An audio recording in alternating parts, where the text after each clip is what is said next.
Hey, what's going on, everybody? This is Coach Wood, and very excited as always to be back with you for another episode of Weekday Huddle with Coach Wood, you guys. So, if you're joining us for the first time, welcome. Thank you for stopping by the channel. Please consider hitting that subscribe button so you can be up to date whenever we publish new content with Before You Go Pro. We've got the Locker Room Show. We've got Weekday Huddle with Coach. We've got tons of content geared towards making this the best football community on YouTube. Organic, baby, and we need your help. So please make sure that you hit that subscribe button so you can be caught up to date. Also, please make sure that you tell a friend. Share the good information, share the knowledge and the love, because every single weekday, Monday through Friday, 10 a.m. Pacific, 1 p.m. Eastern, Coach Wood is here with you, and we're going to be bringing the topics that matter to you, you guys. So make sure you hit that button. Also, go down to the description box down there and check out some of the links. We've got key resources that are geared towards helping football players, families of football players. We've got NIL information geared towards putting some money in your pocket. So make sure you go down to the description box, you guys, and check out the links in the description box as well. So let's get into today's topic, you guys. As always, we're trying to bring an educational spin to this thing. The football industry is crazy. And that's why Coach had to come in here and hash some things out, you guys, for you. And I want you guys to be elite when it comes to knowing how to navigate this business. Or maybe you're just a fan that wants to learn more about this business. But this is where you're going to get the sauce, all right? So today's topic, you guys, today's topic is the three things that college football coaches need to worry about. The three things that matter the most for college football coaches. And we're talking about at the highest level. So we're talking FBS and in particular Power 4. In particular Power 4. There's three things, and many of these things are universal, but once again, this is very, very prevalent at the highest level. Three things that college coaches need to focus on, and that really matter. Coach Wood likes things simple. I like things simple. So if I'm doing something, to tell me what matters. Tell me what moves the needle. All right. Tell me how I'm being evaluated, right? Because when we're employees, we're going to get an evaluation. There is a boss. There is a higher power that's going to come and tell us whether or not we're doing a good job. In college football, a lot of times it's going to be the AD, or it's going to be those fans, those donors, the collective saying whether or not the coach is doing a great job.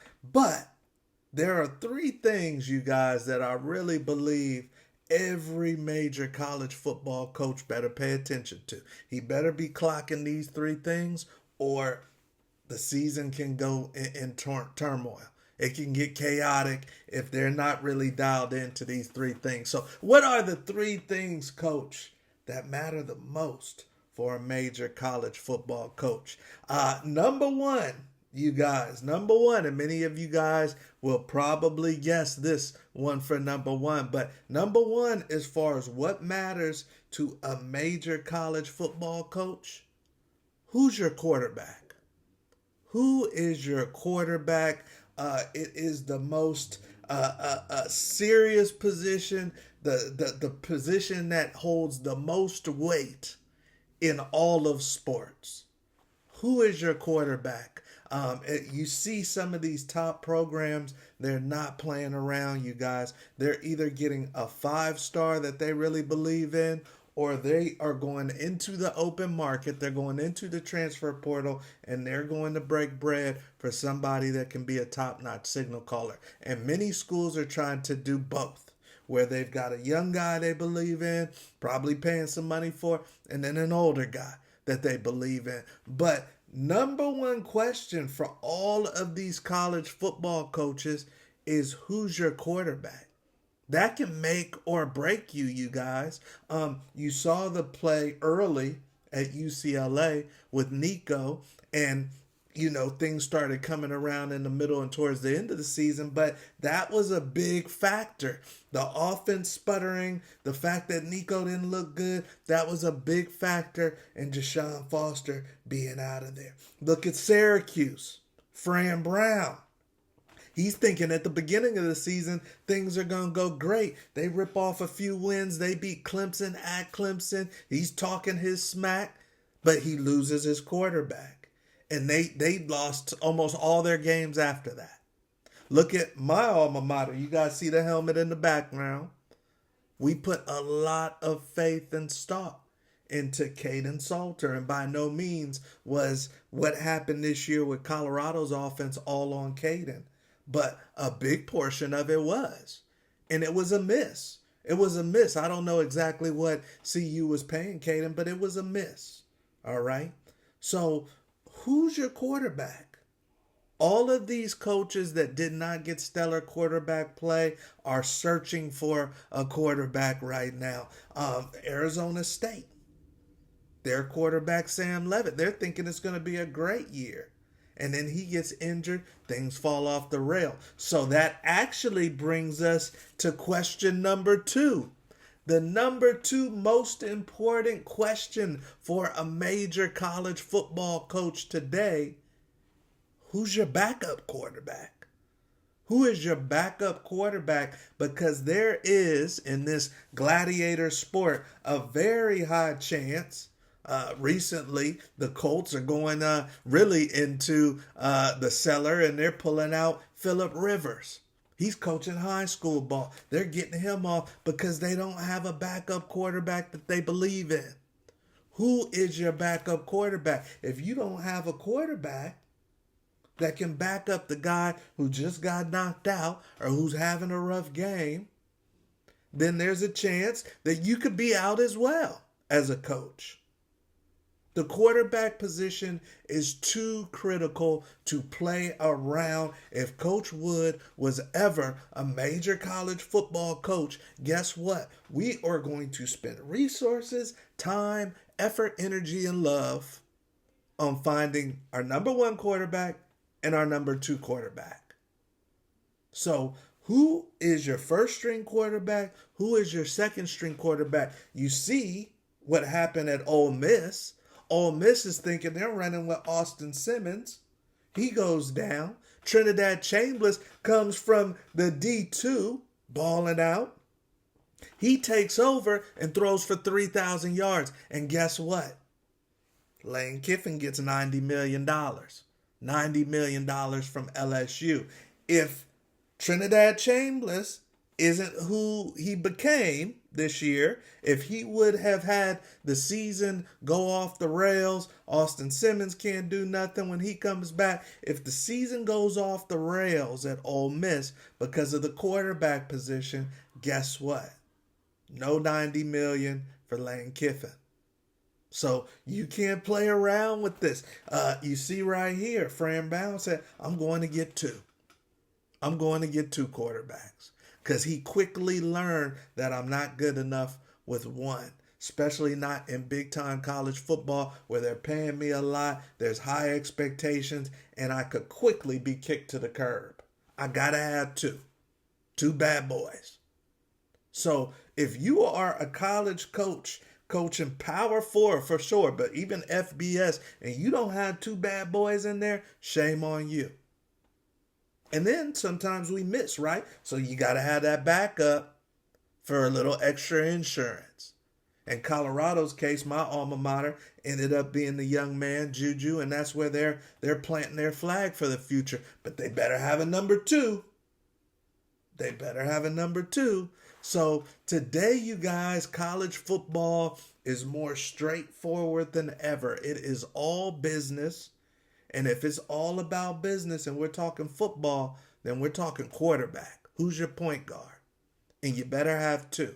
So, top 2 questions for a college football coach today is who's my first string quarterback? Who's my second string quarterback? Question number 3. These are the things I'm dialed into if I'm a college coach. Question number 3. What's my NIL budget looking like? What's the money looking like? What's the Brinks truck got in it? What is my NIL money looking like? Because the NIL money will tell you what the donors, what the alums, what the AD are expecting. The NIL money, the budget, is going to tell you what they're expecting. It's just like if I have a budget, me and my wife have a budget to purchase a house. And I say the budget is X amount, then that's telling her in her mind what to expect, right? Hey, I'm telling my daughter, I'm taking you on a shopping spree. You got $1,000. She's already working in her head what she can purchase for $1,000, right? It's that the budget, once she knows the budget, then she knows what to expect. She knows what she can purchase. So for a college football coach, is no different. When they tell me my budget for the year, then I know who I can go recruit. Also, when they tell me my budget for the year, I know what they're expecting of me. I know what they're expecting of me. Small budget, don't expect much. Coach, you just get us to a bowl game, coach, and we're good. Big budget, you better be in those playoffs, coach. You better be real close to that national championship trophy, coach, with the big budget. All right? So right here, you guys are seeing some of the top programs that in the spending department, the NIL spending department, and it's the who's who. It's the ones that we know. The Texas is now Texas Tech is a new blood person to the party. They're new blood to the party, Texas Tech. But they're at the top, and guess what? You see the correlation. They're number 4. They're in the playoffs. They got a bye week. Great job, coach. Great job, coach. Joey McGuire, the money paid off. Because in the Power 4, it's all based on the money, baby. What they're expecting. So usually what we see in the Power 4, you guys, is around 11 to 15 million. 11 to 16 million is what you're going to see typically a team spend in the Big Ten, in the SEC, in the ACC, in the Big 12. When we start getting upwards of 15 million, and definitely once we hit 20, then it's a whole new ball game. If you are at a school and you're coaching and they're spending 20 million for 1 year on that roster, they're expecting playoffs. They're expecting playoffs. At the top, you have Texas. People are estimating in the 35 to 40 range. You've got Texas Tech. We're talking about in the 28 range. So they're hitting 30. And they got the results. Only one loss this year. Big 12 champions. Playoff bye. Maybe a chance to win it all. So that money is making sense for Texas Tech. When you look at Indiana, undefeated this year, number 1 in the country. They're playing with house money, $13.6 million for their roster. And then obviously we know JMU, we know the Tulanes of the world. They're really playing with house money. What they get for just making the playoffs, which is $4 million, is more than what they're spending on NIL. So they're definitely playing with house money. You see people getting fired. Brian Kelly, Billy Napier over at Florida. It's because we're spending too much. Now, they didn't hit 20. They were just under. I think LSU was around 17. But we're spending too much. We're spending too much. So these coaches know, man, based off of what the alums, what the donors, the collectives, what they're willing to spend, they know. And most of the collective stuff is dissipating anyway because everything's coming in-house. But they know.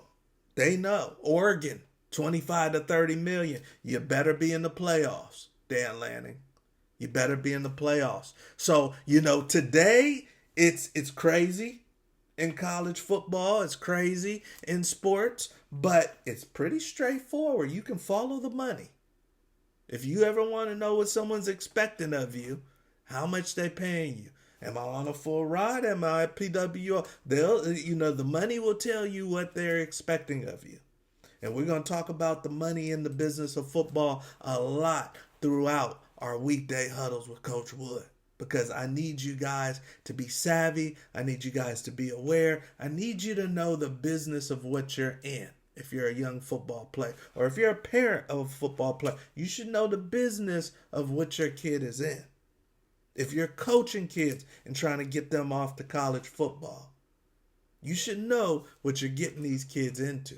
You're getting them in the big business. And when it's big business, you can follow the money, baby. So there you go. Hopefully you guys enjoyed today's episode of Weekday Huddle with Coach. Those are the three things, you guys. Those are the three things that matter the most to a college football coach at the highest level today. If they want to be successful, if they want to be ahead of the game. Who's my first string quarterback? Who's my second string quarterback? How much money we got? That's going to tell me a lot about the season. All right. So, hey, Coach Wood, hopefully you guys enjoyed this episode. Make sure that you're soaking up all of the content. On Thursdays, we got the live show, the Locker Room Show. We bring in an industry professional to help serve you. We've got all of the links down there in the description box. And please, make sure you hit that subscribe button. I'm having a blast with you guys.